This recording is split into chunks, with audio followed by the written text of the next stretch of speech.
The rising threat of Tren de Aragua in Miami, a call for stronger law enforcement and border security. Tren de Aragua started in Tocaron prison in Venezuela. Started by a man named Hector Rutherford Guerrero Flores, also known as Nino Flores, the gang eventually took over the prison system and began to expand outside of it. They specialize in human trafficking, drug trafficking, violent crimes, and extortion.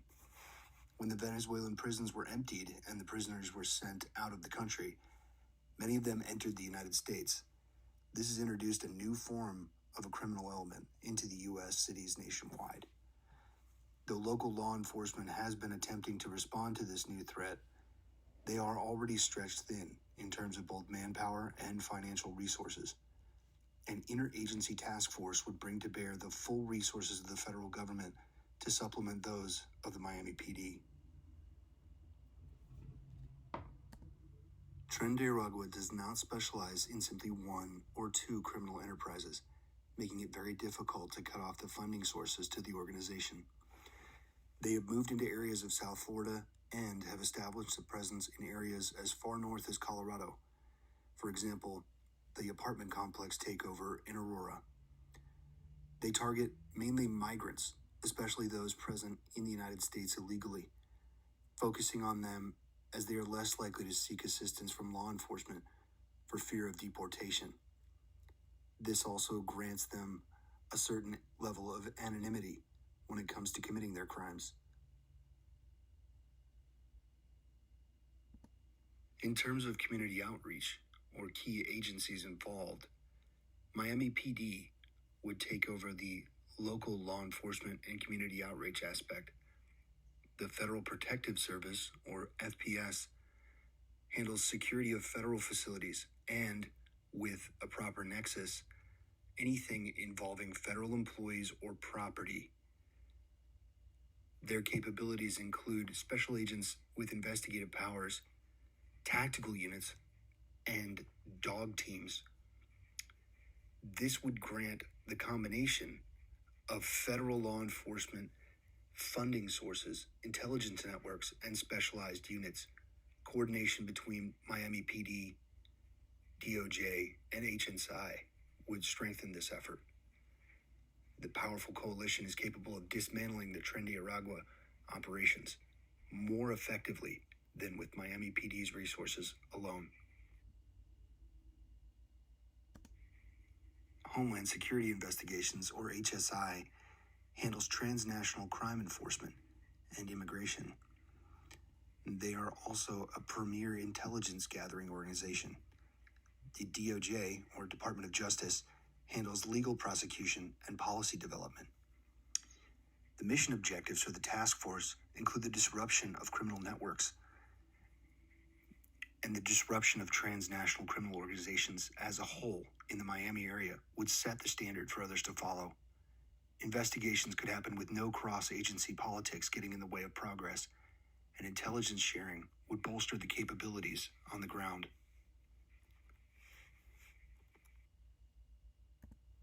Mission objectives of the task force.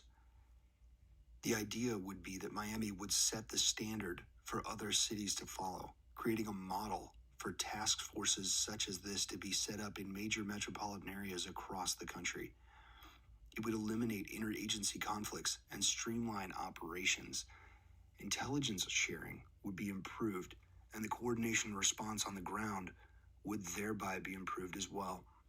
Federal support would increase local law enforcement capabilities, allowing them to draw from a pool of funds not only designated for local law enforcement, but also those designated for federal agencies as well.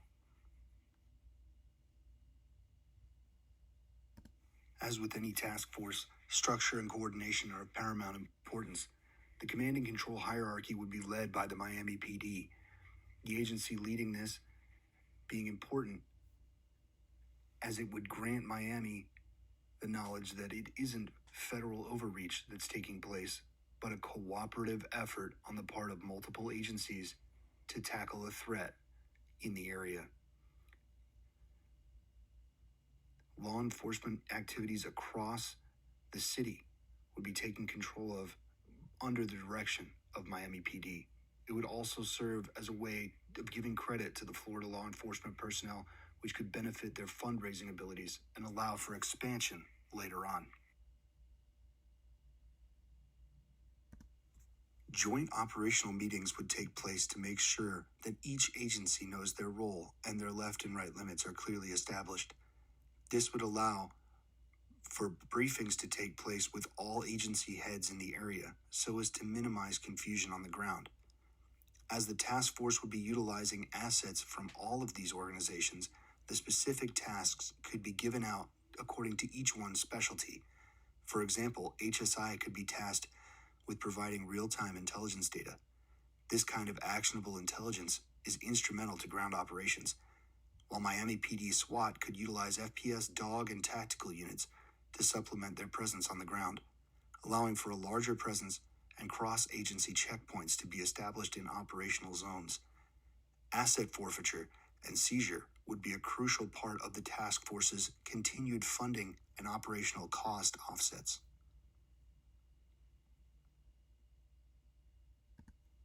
Tren de Aragua has already been federally labeled as a transnational criminal organization.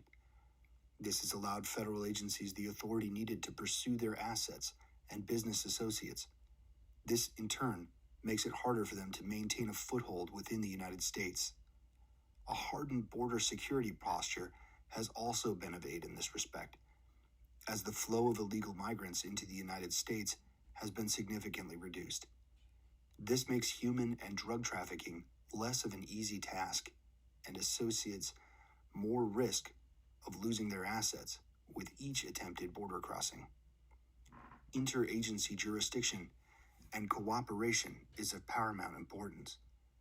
The jurisdictions of members of each agency would need to be duly sworn in order to clearly label the actions of the task force as legal, regardless of which member were to be involved.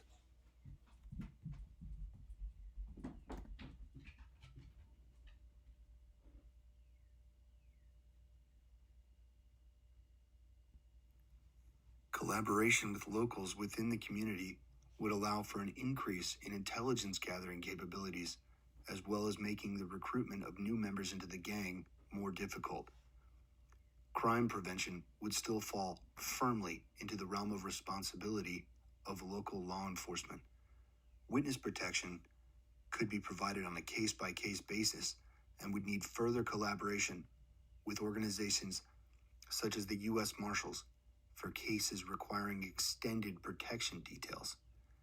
This is not outside of the norm for law enforcement activities, as high-value personnel may need further protection than the standard or run-of-the-mill person.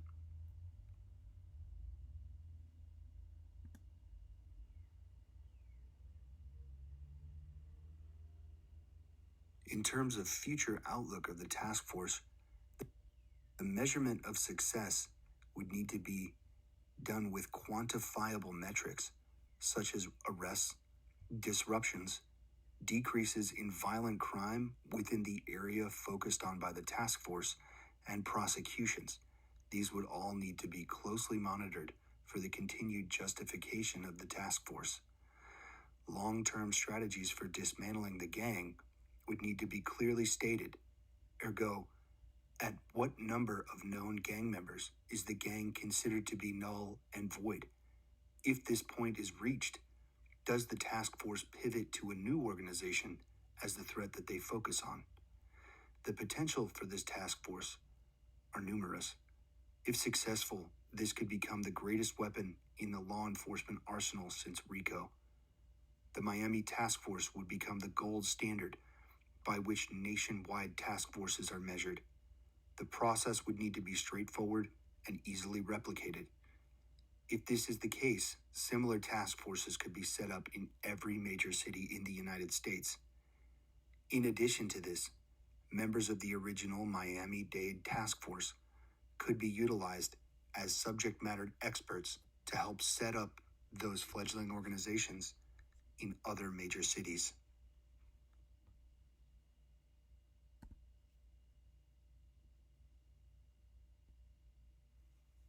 In conclusion, the task force would initially be solely focused on the Tren de Aragua organization. The intention would be to disrupt and eventually dismantle them completely.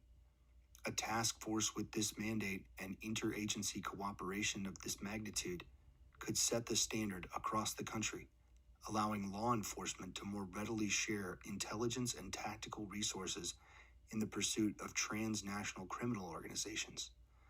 This could be expanded to organizations such as the cartels or other organizations with similar criminal intent trying to enter the United States of America.